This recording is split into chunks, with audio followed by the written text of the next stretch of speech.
మీ బట్టలకి సాఫ్టింగ్ ప్రొటెక్షన్ ఇచ్చే సరైన ప్రొడక్ట్ ఎలిమ్ ఫ్యాబ్రిక్ కండిషనర్.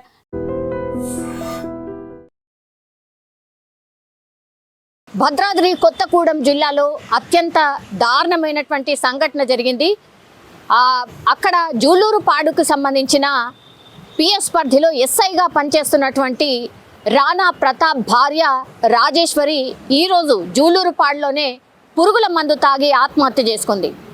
ఎందుకు అనంటే పూర్తిగా ఇప్పుడు రాజేశ్వరికి సంబంధించిన బంధువులు వాళ్ళు ఒకటే చెప్తున్నారు, మా అమ్మాయిని వేధించారు, అత్తామామల వేధింపుల వల్లే మా అమ్మాయి చనిపోయింది అన్నటువంటి మాట చెప్తున్నారు. పెద్ద ఎత్తున కుటుంబ సభ్యులు అందరూ కూడా చేరుకున్నారు.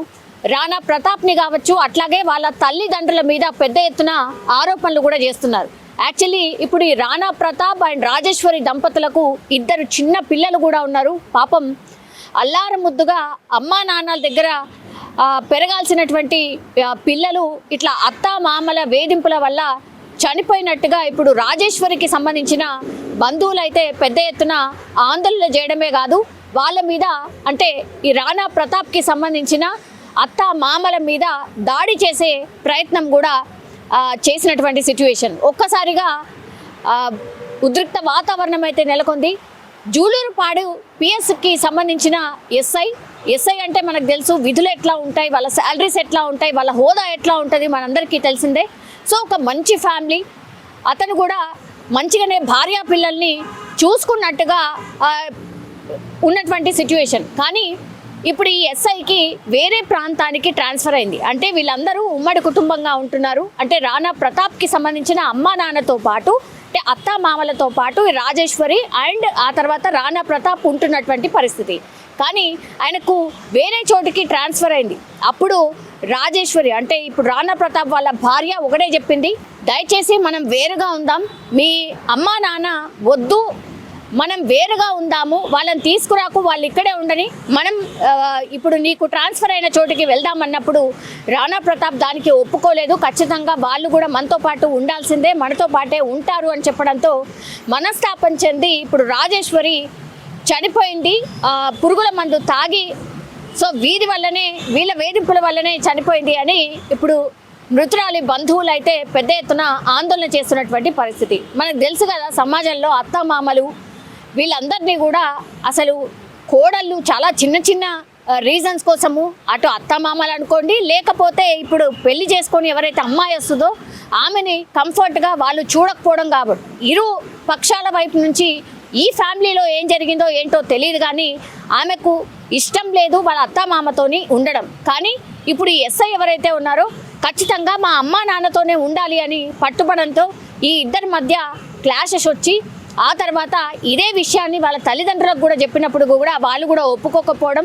సో పెద్ద ఎత్తున ఇంట్లో గొడవలు జరగడం, దీంతో మనస్తాపానికి గురై ఇప్పుడు రాజేశ్వరి ఎస్ఐ భార్య పురుగుల మందు తాగి జూలూరుపాడులో చనిపోయినటువంటి పరిస్థితి. ఒక్కసారిగా ఈ మార్చురీ దగ్గర ఎప్పుడైతే ఈమె డెడ్ బాడీని తీసుకువెళ్లారో పెద్ద ఎత్తున ఈ అమ్మాయి తరఫున బంధువులు చేరుకున్నారు.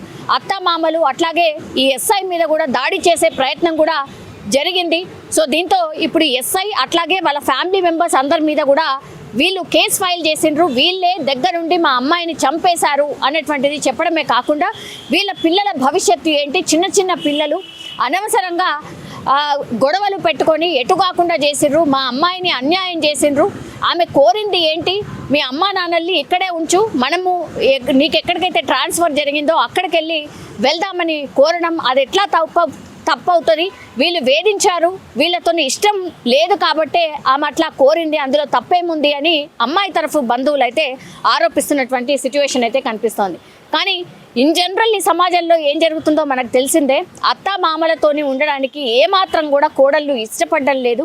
అట్లాగే అత్తా మామలు కూడా కోడల్ని కోడల్లాగానే చూస్తున్నారు కానీ బిడ్డలాగా చూడట్లేదు అనేది కూడా పెద్ద ఎత్తున వాదన అయితే వినిపిస్తోంది. ఈ ఇన్సిడెంట్లో ఈ పర్టికులర్ కేసులో ఏమైందో తెలియదు, కానీ ఇప్పుడు అత్తా మామలతోని ఉండడం ఇష్టం లేకనే ఇప్పుడు ఈ రాజేశ్వరి ఎస్ఐ భార్య చనిపోయినట్టుగా ప్రస్తుతం అయితే మనకైతే అర్థమవుతోంది. అండ్ వీళ్ళందరి మీద కూడా కేసు ఫైల్ చేసిండ్రు అమ్మాయి తరఫు బంధువులు. అట్లాగే ఎస్ఐని కూడా కొన్ని డేస్ పాటు అంటే ఈ కేసుని ఎదుర్కొంటున్నాడు కాబట్టి కొన్ని డేస్ పాటు ఆయన డ్యూటీకి రాకుండా ఈ కేసుని ఎదుర్కొనే అవకాశం అయితే కనిపిస్తోంది. కానీ ఒక్కసారిగా భద్రాద్రి కొత్తగూడెం జిల్లాలో జూలూరుపాడికి సంబంధించిన ఏకంగా ఎస్ఐకి సంబంధించిన భార్యనే పురుగుల మందు తాగి చనిపోవడంతో ఒక రకంగా కలకలం అయితే క్రియేట్ అయింది అని చెప్పొచ్చు. కానీ పాపం వాళ్ళిద్దరి చిన్నారులు ఏ తప్పు చేసిండ్రు, లాస్ట్కి వస్తే ఆ చిన్నారులు మాత్రం అమ్మలేని అనాథలుగా మారిపోయినటువంటి సిచ్యువేషన్ అయితే కనిపిస్తోంది. నిజంగా ప్రస్తుతం ఉన్నటువంటి సమాజం దేనికి ప్రయారిటీ ఇస్తుంది? ఆర్థిక సంబంధాల చుట్టూ మాత్రమే తిరుగుతోంది. మళ్ళీ ఎన్నికలంగానే చాలా విరక్తి కలుగుతాం. మంచి అనిపిస్తుంది కదా, లేడీస్ కూడా ఛాలెంజింగ్ జాబ్స్ చేసినప్పుడు చాలా బాగుంటది. ట్రాఫిక్ అసిస్టెంట్స్ గా నియమించిన ట్రాన్స్జెండర్స్ అందరితో సాల్యూట్ చేయించుకుంటున్నారు. ఫుడ్ డెలివరీ ఇవ్వటానికి వెళ్ళినటువంటి డెలివరీ బాయ్ అనిల్ పై కళ్ళ ముందు